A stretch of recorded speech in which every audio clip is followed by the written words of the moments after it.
I flew a famous East Coast flyer airplane one time who was placed in the top 5 of the Nationals, and it hinged all over the place. He was able to hide it because he was a good flyer. But the lead outs were like way up here. And then he had probably 3 ounces of weight to tip to make it fly. But that was probably not his number 1 contest airplane. Al Raby wrote a bunch of articles many years ago, and one of them was called "Go for Broke," and it's about his trimming out big sea barrel, Sea Fury, Sea Fury, pickle barrel Sea Fury they called it. And he says, I went out to fly the airplane, and he goes through the steps of adding tip weight and everything. He says, and I kept moving the lead outs forward, and he was moving them a 1/4 inch at the time. They went through 3 steps of moving a 1/4 inch at the time. And he says, because to get the airplane to groove and track overhead, I kept moving the lead outs forward. And that's where everybody stops when they read the articles. And his next statement was, until I went, words to the effect of, until I went too far, so I moved them back a 1/4 inch. Because then he felt, whatever this means, he said it felt doggy. I'm assuming it's floating loose on the lines. Because if you got an airplane overhead, it's got enough power, it's otherwise trimmed, and it's soft above 45 degrees, there's a pretty good chance the lead outs may be too far forward. Because there are articles all over the internet, or people's statements all over the internet that say, to get the airplane to groove in the overheads, you need to move the lead outs forward. It's just simply not true. Because when you think about it, the airplane out here is flying level flight, 3-pound airplane's probably pulling 2 Gs, 6 pounds. When it goes up here, it's pulling 3 pounds. Because you got 1 G going up from the centrifugal force and 1 G going down from gravity. So you got half the line tension. Why would you do anything to reduce it? By moving the lead outs forward. Because again, it's also, the lines, instead of being pulled on a bow, sort of, when you level flight down like this, now the whole weight of the lines is being pulled down. You're not being supported by anything, including the airplane. So you need to keep, the best thing to keep overheads consistent and have enough power. Moving the lead outs forward will not help, it will hurt. Now, again, back to that, there's 2 degrees, 2, 3 degrees, 1.5 degrees. You're never going to need them any further forward than that. There's no, if it want to stay out overhead, you probably got too flat a prop and not enough power, the airplane's too heavy, or the lines are too long. But if you got airplane trim, you should go through all the overhead stuff, even in very windy weather. You may have to kind of wait for it and be soft on the controls, but you'll have enough line tension to control the airplane. You can fly too slow and not do that. If you're flying, normally trimmed airplane, you shouldn't have any line tension problems. You may have turbulence problems, but that's a different issue with wind rolling and stuff. Tom, the big boys, a lot of them, and I know a lot of them that they want tight corners, like on the squares and stuff like that. Their sensitivity is unbelievable on their hands. Yeah, but they fly 100 flights a week. Huh? They fly 100 flights a week. Right. I can't fly. I'm lucky to fly 100 flights a season. Joe Gilbert, I flew one time. I breathed on it and I couldn't fly the plane level. Well, that's how sensitive. It's just been described that Joe has reflexes like a cat. Right. But I'm just saying that it was so sensitive I could not fly the plane level. And these Cinco sharks are set up like that. The way most people fly, they just. But they do that to them tight corners. I don't like that. I don't either, but I'm just saying I've judged in the Nats the last 2 years, and the people I thought flew the best patterns, to my eye, did not win. Because they don't have such a blinding corner. And I've been out there with these guys judging, and I think they're looking at corners, they're not looking at shapes accurately enough. And you've seen me fly. I carry cornering on my airplanes pretty good. But I don't even pay attention to corners. I pay attention to straight lines. If you get the lines right, corners will be there. When you're up at that level of top 5 people and up, it makes a difference to them. Well, if you get it that good, they've already got the shapes right. They've already got, they can fly straight lines. They looking for a plane that, they talk, boom, it's boom, To me, and this is my opinion, I'm sure a lot of people will differ from it, that kind of pattern to me looks like more like the control line equivalent. These guys doing the RC, the 3D stuff is bang bang instead of something that's graceful and pretty to watch. At least that's my opinion. I know, banging the sticks. Yeah. but I've been accused of cause I like the way, like you fly, but I've been accused that I never get my stuff right because I gotta move my handle too Well, even if you move the handle a lot, like I do, if you concentrate on a straight line, in a straight line, you only can connect it for the corner. If you got just barely a straight line, then you're not putting enough control in. But I mean, I'm getting it like this. Yeah. But the airplane's smoothing me out because it's got slow controls. And I've learned to do it that way. That works for me. Other people, Joe's sort of the opposite. And you know, some of these other guys, Gieske was like that. Gieske flew one of my airplanes one time and nearly put it in the ground on a wing over because he didn't test it to see what it was like. He just went and started a wing over and got over here like, you know, to get one of these to get it to pull out. Yeah. He had some hecacious reflexes. Yeah, well, people are different. well, everybody's neurological system is different, you know, so it's like fast twitch muscles, slow twitch muscles.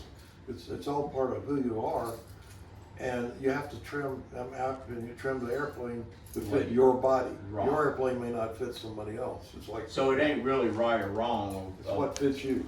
That's right. It's like a golf club or a tennis racket or whatever else. You've got generic things that are close, but to get it really right, gotta be custom fit. But the foundation for getting all that right is a good lap time also. I don't pay attention to that. People Really? don't pay attention Oh, last time. okay. It's about where your airplane can pull through. I It's- don't pay attention to lap times. I pay attention to how the It's airplane. the way your flies. airplane's flying. That's good to know, because I catch myself counting. If I could fly to 7 seconds a lap, I would do it. Okay. If I could keep it on the lines. Okay. The guy in Atlanta years ago who's quit flying models, this guy named Scott Bear developed the ultimate control line stunt airplane. Yeah. It's about 700 square inches, fuselage about that big around, with a homemade 82 engine, swinging a 16-inch prop, and it weighed 54 ounces. And it had like 5-6 degrees offset on that big 16-inch prop. And I've flown that airplane, you kind of can order a sandwich by the time you come around for another maneuver. It's like flying a blimp, you know, it's that slow. But God, it's kind of neat. Now Scott was always a contest flyer. Well, it's good to know about lap times. You get bad weather, it may not bounce it around too much. You're right in a sense, you know, like the lap time. I can't fly a full 40 lap time. You know, some people like Joe Gilbert went out there, he flew a full 40 lap time. I'm going around. I gotta have time where that plane ain't ahead of me. Well, it's around 5 seconds. Well, that's me. That's Yeah, me. 5 4.7, it takes 4.7. You can handle it if the wind's real bad and you need that extra Well, on. it depends on the airframe. It also. depends on the air if it pulled Yeah. through the wind. You just don't stick on what I'm saying is 5 second lap time. It depends on how It's the not airplane's concrete. pulled through there. Yeah, it's It's not a Yeah, concrete thing. to me, the lap times in a tachometer are a guide, not a tool, not a, you know, once you get the airplane the way you like it, then put the tack on it and see what your RPM you're getting on the ground and keep setting it to it. Gotcha. You know, I don't set the engine with a tack most times. I've got a fairly good ear for it still. And if it's not completely right, I'll change it, you know, and if it's not completely right, it's not brain surgery. I don't care. It's not that important. I'll miss a flight so much. But there's no magic to lap Right, times. no magic. It's an arbitrary number that is meaningless because the lap time on 60-foot lines is not equivalent to a lap time on 70-foot lines. That's right. You know, because the airspeeds are completely different. I don't know how much the calculation would be different, but on 70-foot lines, getting a 5 second lap time, you're probably going 20 miles an hour faster. Yeah, true.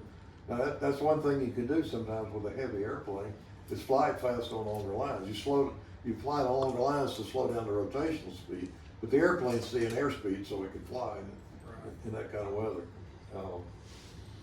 Any other thoughts, questions, arguments, difference of opinion? Anybody we criticize who on camera here? What do you think, Will, about lap time? I was 5'2". That's my happy spot. Yeah. Flying your happy Flying, spot. Pulling through at 5.2 is great, man. It's easier you know, that's me, that's the way I am. Yeah. You know? If you fly in competition, too fast and too slow, it doesn't look good to the judges. You know, but that's usually in the 5.2, 5.3 second range for most airplanes most of the time, regardless of the line length. Flying the way you like it and what works for you is different than flying in front of judges, because you're making a presentation to somebody. You want to do what they want to see, not necessarily what you want. It also depends on the airplane. Right. A 5.2 and a ringmaster ain't fun. So it's going to be falling out of the air. Yeah. Yeah, be falling out. 4.6, 4.7, you can get through Right, it. I'm fine with 4.7 with my 5.76. But Like 4.5, doing this, 4.4, I can't handle it. It's ahead of me. It's too fast for me. Anybody got any specific kind of trim problems they run into or want to throw out here? We'll see if we can solve it. What do you know about sawing? What we call when you hit a corner and it shifts to side to side. It's probably lead out placement, either too far forward or too far back. We're back to that pull thing again, because you're pulling a moment of force on the airplane around the CG. But it's also worse with electrics. Think about it. The weight. It's the gyroscopic. The motor's turning. It's got all that weight Oh. down there turning. It may have a light prop, but it's got an 8-ounce magnet going around and around and around at 8,000 RPM. I noticed one of the guys flying was doing exactly that, was sawing. Yeah. The big, tall, black-headed dude that was flying, looked like a big clown, looked like a big, scale clown or whatever. If you take a Dremel tool sometime, turn it on high speed, stick it out in front of you, and try to make it go, try to pick it straight up. Yeah. You cannot do it. You cannot do it with one hand. Well, because it's a gyroscopic precession. When you raise an airplane with a normal rotation that we run, and you raise the nose will want to go to the right.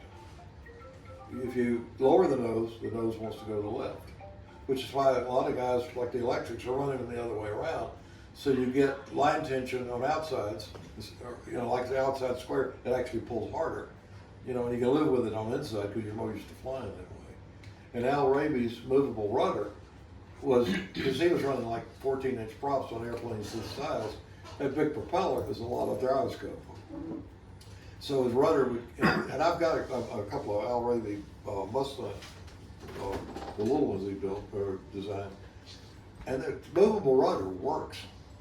I don't know why I waited so long to try it, because you particularly in outside squares and the bottom of the square 8, you can feel the difference when it comes around and you know, you hit that turn here and the nose goes out, you know, and you got more line tension coming up the middle of the square 8 there. That's why Al did it, because with that big prop, the nose would swing too much, or what do you call it? Sawing. Sawing is what we call it. Just when it shifts on axis. It's lead out placement plus the gyroscopic effect of the propeller and or motor. He was running 65-foot lines too, I think. Now, the prop on this airplane is a 11.5 BRODAK wood, cut to 10.5 inches. And I see people with carbon props all the time and all sorts of other props and master air screws and what's the one with swept blades, plastic prop? Scimitar. Well, APCs. I run wood props. I don't know how long we're going to be able to get them. There's some available. That's me. But the pure is one that they're easy to modify, and they have minimal gyroscopic effect on the airplane because they're light. And the way I set the engine up, I don't, like I say, I don't usually use a tack, but if I tack an airplane, that's an OS 40 FP, I'll probably set it on the ground 82, 8300 RPM, somewhere in that ballpark on that prop. And the shorter the prop, the less sawing, as you're calling it, you're gonna have. Of course, you gotta have a big enough prop to pull the airplane. But if you can shorten the prop and still get adequate pull, you're better off because you're gonna get less of the gyroscopic movement side to side. In a real airplane, I was talking about the rudder earlier. In a real airplane, when you take it off and you hit the throttles, once you start rolling and it starts getting lift, you gotta go in on right rudder. Because as you pull that nose up, the nose wants to swing left. Or even on a conventional engine that turns that way. And then you hold rudder all through the climb until you level off and you get to your cruising speed, you ease off the rudder, now the airplane's in trim. because it's designed to fly at that lower RPM trim speed without having to have a correction. But when you're climbing at high RPM, the airplane wants to go left all the time. A lot of people would kill in P-51 Mustangs coming down on the final, and they want to go around for some reason and cancel the landing. They forget to feed in full right rudder trim, because then they go torque that Rolls Royce and it goes right in the ground. You know, torque roll to the left. My models do the same, but the lines keep them from rolling, and so we don't notice it. But the lower RPM you can fly and push enough air to pull the airplane, it's always going to be easier to work with.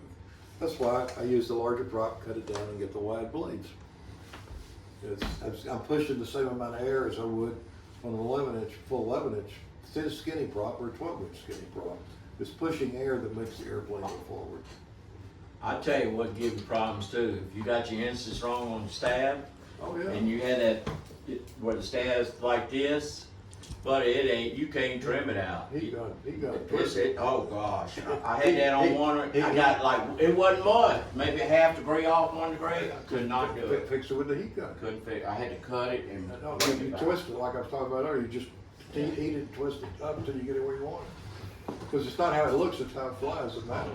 Air doesn't give you any appearance points. It just gets you where you want to be. You want the airplane to be in trim, which is what this is about. Not necessarily pretty looking. I've seen one of Wendy's airplanes years ago. I walked up the hill one time. Behind it, somewhere sitting in a way that I could see the back of it walking up the hill. The wing was like this, but you'd never know what to see it fly the thing, because you had enough corrections built into it that it would fly level and be competitive. Probably one of they're cutting close, but you look at it from behind, it's like a potato chip. What about the engine being offset to the right? Obviously the slower, I mentioned like Scott Bayer had a lot of engine offset because he was counting on the offset to counter the fact he didn't have a lot of centrifugal force. A very light airplane, flying slow. Real airplanes have a little bit of engine offset, a degree or two, most of them, for the same kind of reason that it gets into, you got what's called P factor. Yeah, one blade a little bit harder than the other and so on. But all you want to do is make sure it's not pointed in. Oh, no. You know, I generally, I don't even know what this one is. Zero. I know how wide the motor beams have to be to clear the crankcase, and I put it in there and twist it as far as I can, and that's where I mark the hole. So whatever that ends up to be. Gotcha. Tom, when you're gonna be flying in the wind, do you change any settings, or do you just adjust yourself to flying in the wind? Depends. Mostly no. Sometimes I'll go to shorter lines. Sometimes I'll actually slow the airplane down more, depending on the airplane, depending on the conditions. If it's smooth wind, you know, but steady, but high, then I could fly it slower better and use the wind for power, like a kite, like an aerobatic kite. If it's choppy wind and you got to cut through all this rolling turbulence, you just go to lines that are 2 feet shorter. You're not going to really know the difference in speed, but you notice the difference in latitude. But if the airplane's trimmed, it's trimmed. It's air is air is air. And I've had this argument with people in the past that they say, well, they don't want to tweak the flaps because it's going to act different at different speeds. If the wings are level at one speed, the wings are going to be level at the other speed. It's all proportional. You know, people who say these things, I mean, I'm not trying to brag, but they either haven't studied or done their own look into how aerodynamics works or anything about full-scale airplanes. They quote a bunch of people in the club that said they ought to do this and they ought to do that. Guys don't really know what they're talking about. Other thoughts? How long? What time is it back here? I had that clock. 10 on. Almost 8 o'clock. Is that good? Good. Yeah. It's 10 of 8, that's all. Well, it's off by an hour, but maybe off for a week. Oh, I don't know. 10 feet to make that much difference in line. Yeah, dude, you can feel the difference. Yeah. Yeah, he's very good. Getting me down here. Any other thoughts, questions, comments? Fine, I'm coming in. Okay. Good job. Being Thanks, nosy. Tom. Thank you.